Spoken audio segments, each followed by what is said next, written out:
Gawin ito sa makapuno at gatas. At may makapuno candy balls ka na.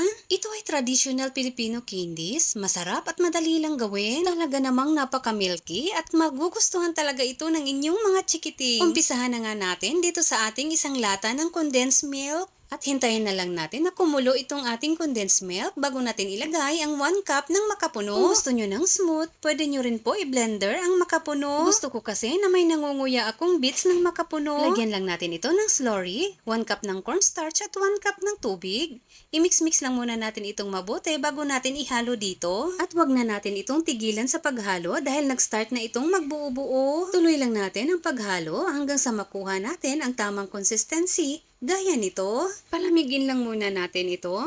At dito, meron tayong powdered milk pang coating natin. Gagamit lang tayo ng half tablespoon na panukat para pantay lahat ang ating gagawin na makapuno balls. Ayan, at i-coat lang natin dito sa ating powdered milk. Napakasarap talaga nito at napaka-milky. Hindi talaga nakakasawa.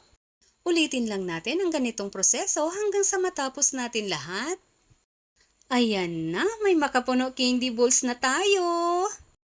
Kung gusto nyo ng masarap na panghimagas, gumawa na rin kayo.